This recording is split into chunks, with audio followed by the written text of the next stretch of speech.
55 55-word flash fiction stories.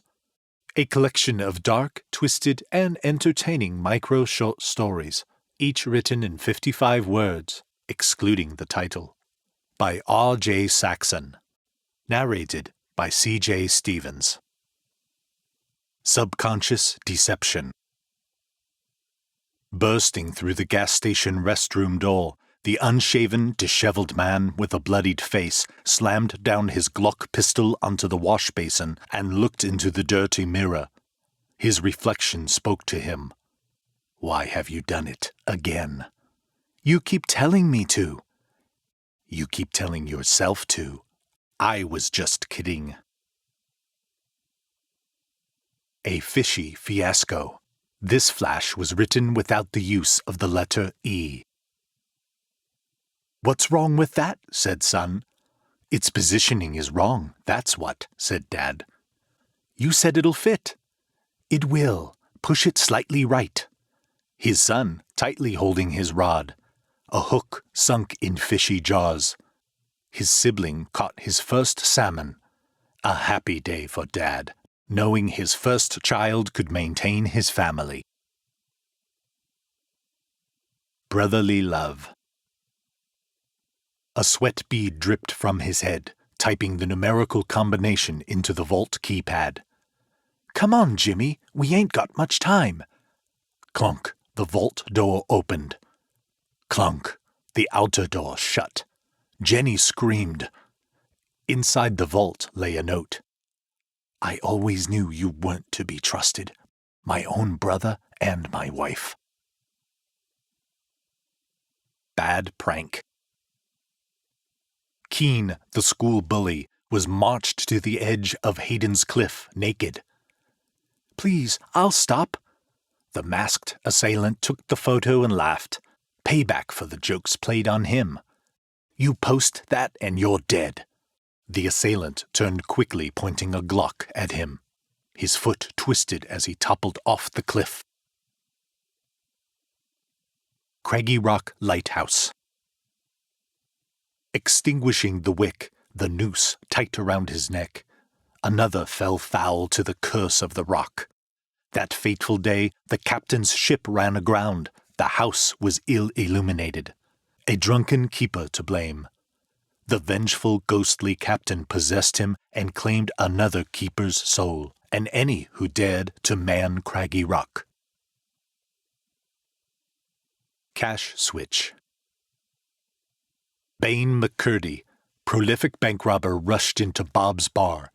Officer Edison followed. "Drop your weapon, Bain. It's over." Bain fired a pistol round, just missing Edison. Edison's magnum punched around into Bain's chest. Taking an envelope from Bain's pocket, he replaced it with marked bills. McCurdy's reign with a bent cop was now over. ESP. Extrasensory Persuasion. "Don't do it, Johnny." Johnny shoved the kid to the edge of the bridge, Craggy Rocks below. "You can't do it, can you? Ha! No one could read the future," Johnny mocked. "I know the train was running late today," said the kid, as the non-stop express blasted past him, inches from his face. Clowning around.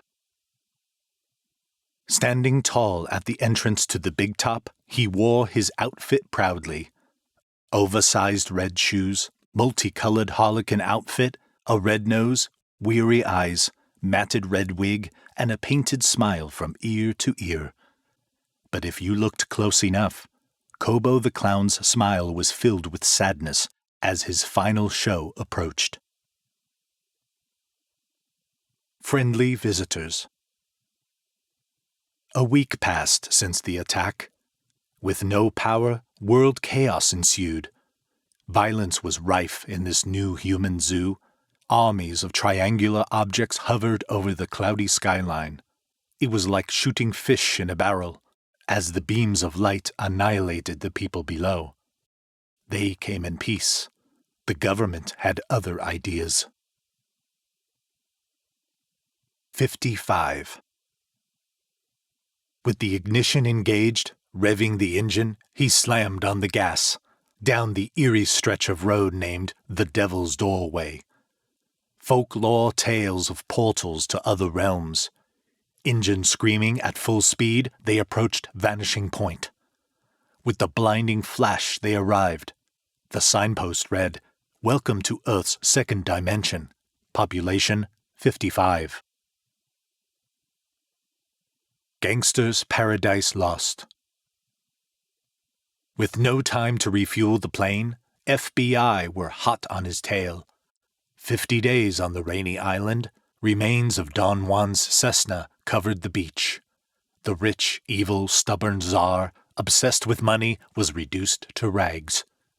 Shivering, with no more firewood, he laughed hysterically, opening the case of dry 100 bills. H.E.R. 2 years since his daughter's death, Dr. Edward Lowe, Human Emotion Robotics, finally finished the controversial cognitive cyborg prototype, combining human brain with machine. He applied the power. No response. "Damn it!" seethed Howard, leaving the room.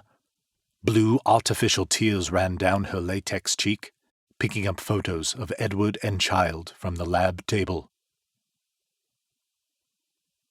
Life Invaders. With no choice, Sergei Abramovich released the escape hatch. Something had taken control of abiogenesis, killing 2 of his crew. He lunged forward into the dark spatial abyss, with oxygen for 12 hours. 11 hours away, ISS would orbit his path, a chance rendezvous to alert the crew aboard of the Terra heading towards Earth. Midnight Explorers. Midnight arrived once again. Frankie, aged 13, packed his russack. "Hurry!" shouted Cousin Caleb below. Frankie climbed down from his bedroom window. "Tonight will be our greatest adventure." Caleb showed Frankie the map his grandfather left him. Tactli Quatil, the only words inscribed with directions into the woods. This time shall be their greatest discovery. Mistaken Identity. Rain dripped from the forest trees onto his camouflage poncho. He adjusted the rifle's crosshair, the hairy man now in his sight. He pulled the trigger at the exact time a man behind him holding a video camera shouted, "No!" Blood trickled from the hoaxer's costume as the beast watched from the treetops above them. New Year. The bell chimed he'd arrived. Just one issue he needed to solve for his perfect future. He hoped that this was the last time. He'd traveled here before, trying to change for the better. Instead, changing the timeline for the worse. This time he would have to kill 2 more, to prevent his own murder. Over the edge. Today, Big Sam wanted the money. He didn't have it. With a picture of his wife in one hand, pistol in the other, varied gambling was his nemesis. Closing his eyes, he stepped off the rooftop. Inside his coat, his mobile rang. Jeff, from work, to tell him the good news about the Lotto Syndicate. Relative Agents. His heart wretched.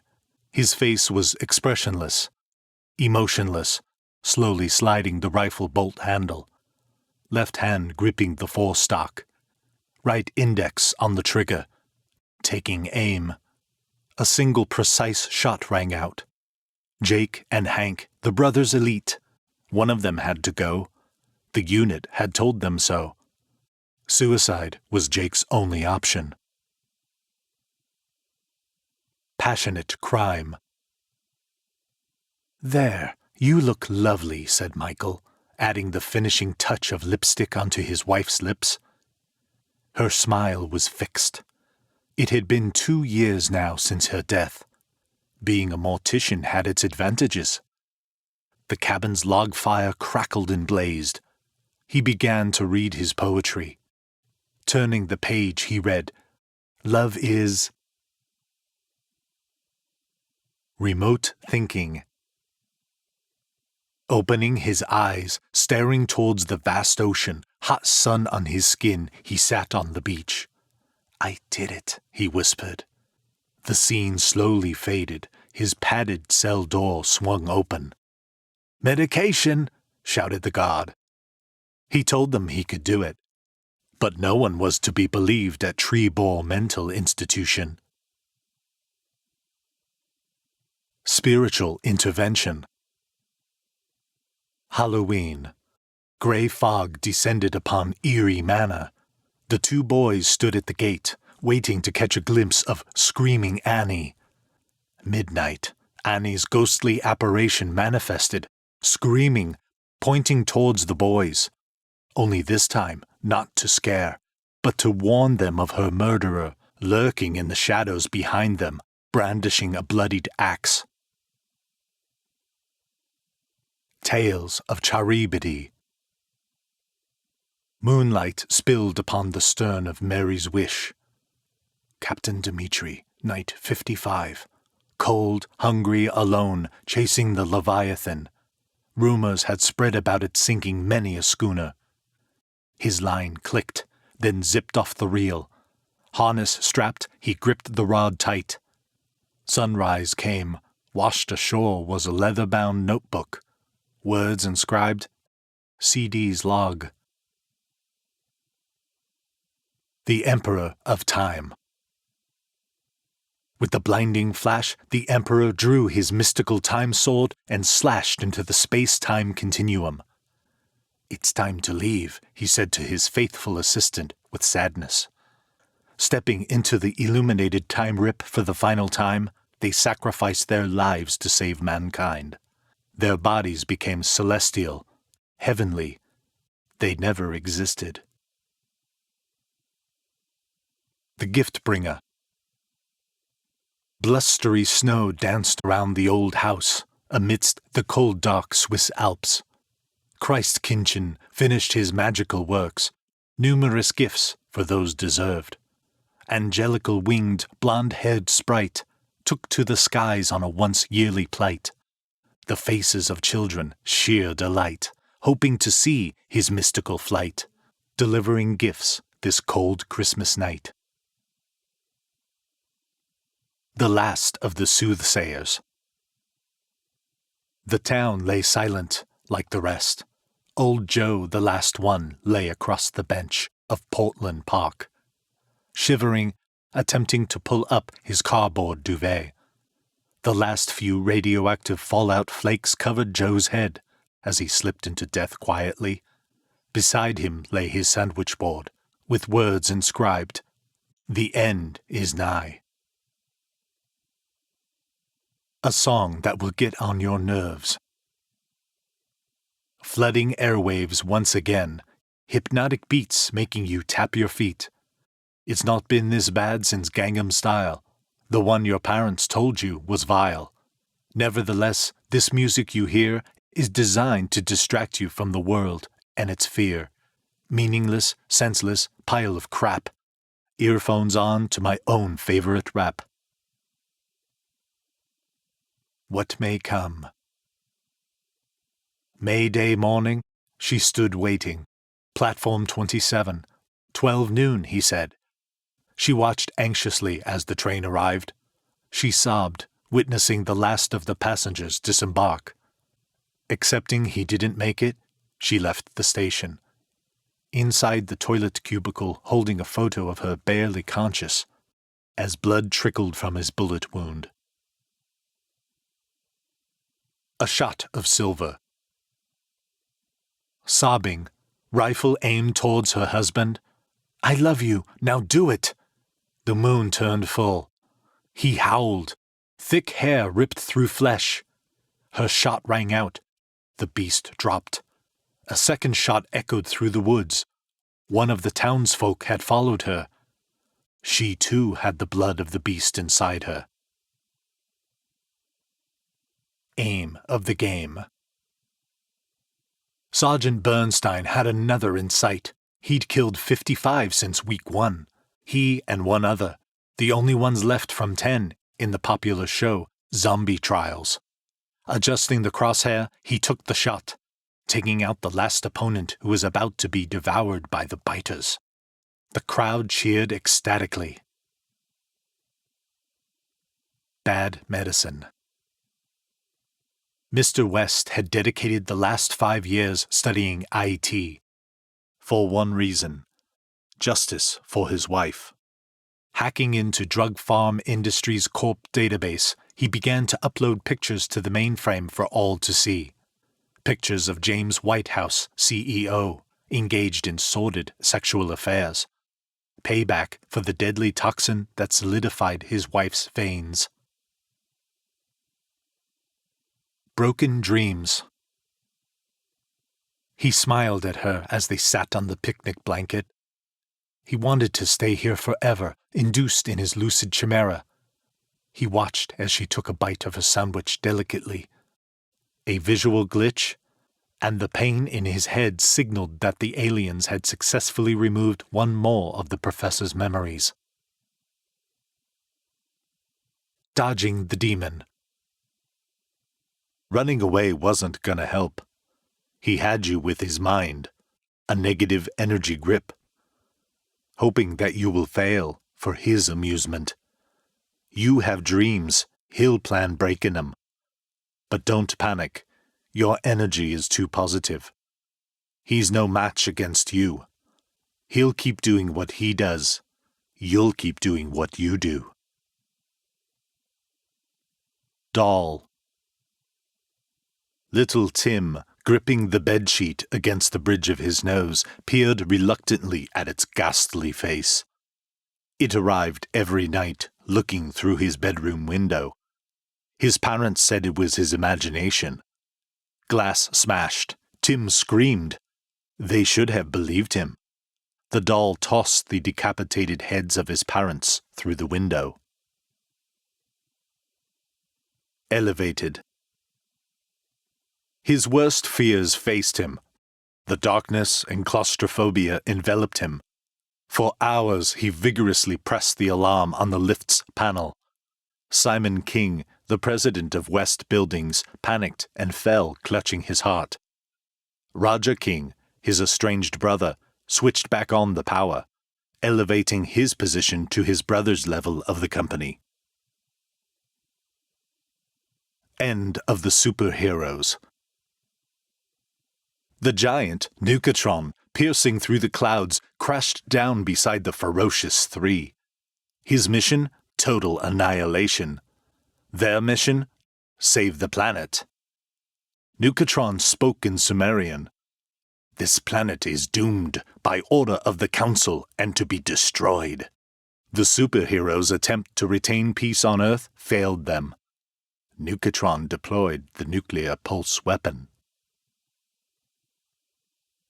Red mist. Taunted once again for human pleasure, he finally snapped.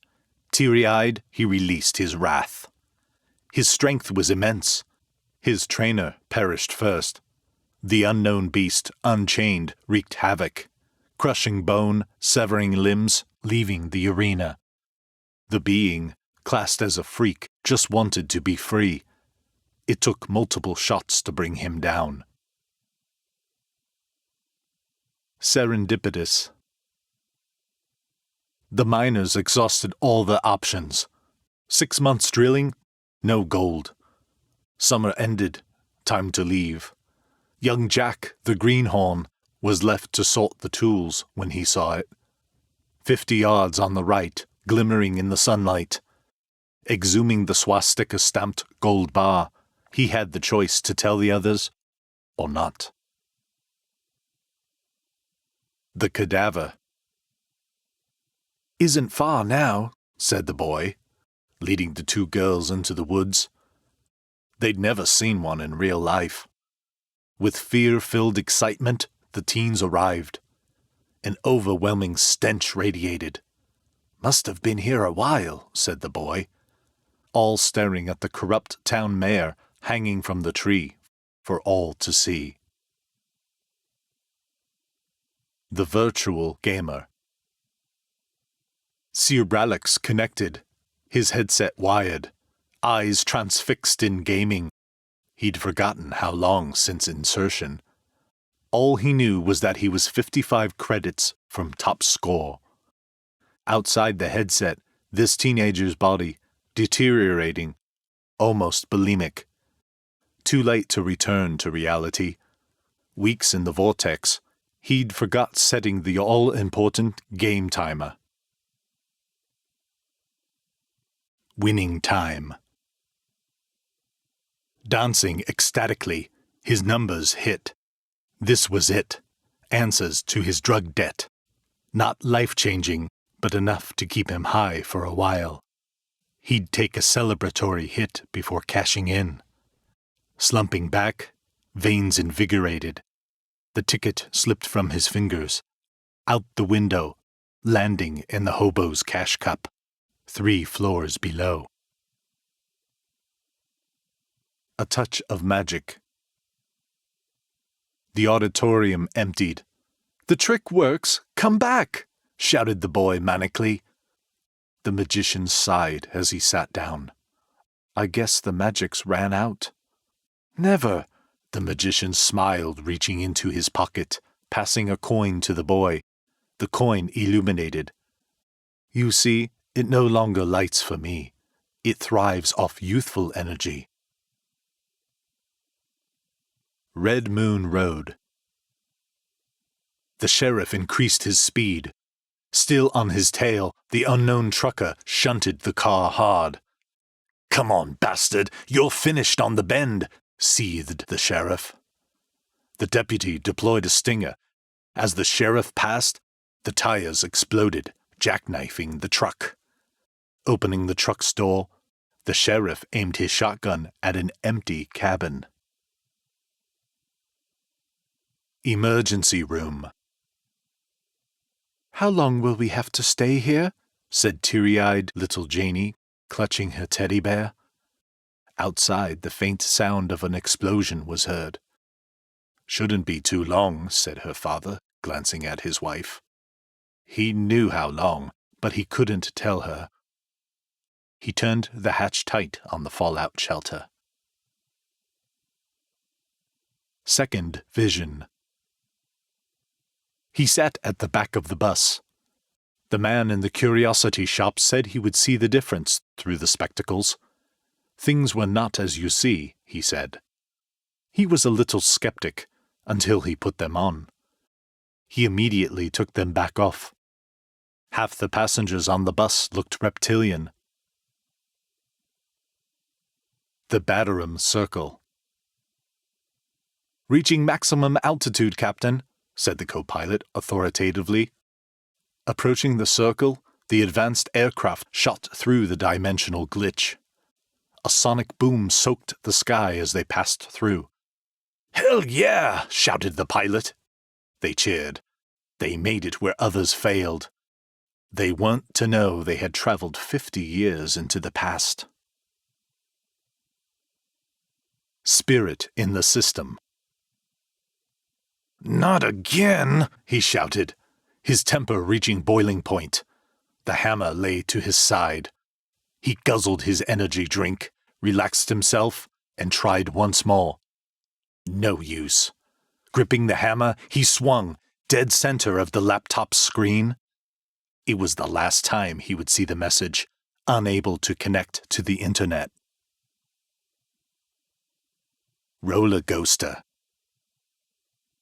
After hours at the old fairground, Jacob pulled the power lever to the ride, wanting to see for himself if the stories existed. Sitting himself in the front seat, his friend Adam pushed the start button. Wheels screeched as the carriage moved forward quickly. Adam stood shocked as the carriage returned, without his friend Jacob. Failed justice. 3 days on the run, the marshal found him, dashing into the woods. He pointed his rifle. "Stop! Hands on your head!" "It wasn't me! I can prove it!" reaching inside his pocket. The marshal took the shot. He lay bleeding, holding a paper scrap. Directions to the body's location, written by the killer's hand. Time to leave. Watching as the doctors administered CPR to the lifeless body, she had no recollection of how she got here. After a while, the doctors ended the resuscitation and called the time of death. She walked to the operating table, realizing that it was herself that lay there. Above her, the bright tunnel of light illuminated. The Mystic. Inside the Gypsy Rosalie tent, the teller held her hand, immediately letting go. "I'm sorry, I cannot read you," she said, concerned. "Why?" replying skeptically. "You must leave this place now." The teller returned back through the beaded curtain she came from. The woman laughed, left the tent, and walked straight into a moving car. Visits in the fall. Autumnal equinox. Pegasus mocked the autumn skies. Billy put away his telescope, got into bed, covers gripped. Last autumn, his friend Joe died in his sleep. He watched that night as the darkness climbed into Joe's window across the street. Billy's bedroom door creaked open. He tried to tell them it came from the sky. Affiliation. "Blood in, blood out," said Mac 10, leader of the High 8 crew. Handing his gun to the prospect, his mission was to whack one of the low-ride crew. Instead, he turned the gun on the leader and 2 of his gangbangers. Retribution for the death of his brother, leader of the low-ride crew. The Wheel of Doom. Pushing 55 grand on red, the casino boss scratched his head. Final spin needing to win, to carry on his life of sin. The devil's game, just count the numbers. The sign of the beast is what it conjures. The ball bounced from red to black. The casino had him, a man named Jack. Adulterous decision. "Lucy, who's it gonna be, him or me? Decide!" shouted Ethan, slamming his foot down hard on the accelerator towards the cliff edge. "It's you, Ethan. Please stop." Ethan hit the tampered brakes. It was too late. Dylan, the toy boy mechanic, had planned a different outcome for Ethan when Lucy brought the car for service. A farewell to 55. Time for me to say goodbye from the infamous number 55. Hoping this book bring me luck. Hope so for all the time it took. To all that gave this book a read, don't fall into the trap of materialistic greed. Be happy, treat every day like your last, keeping good memories from the past. In loving memory of Milton Howard.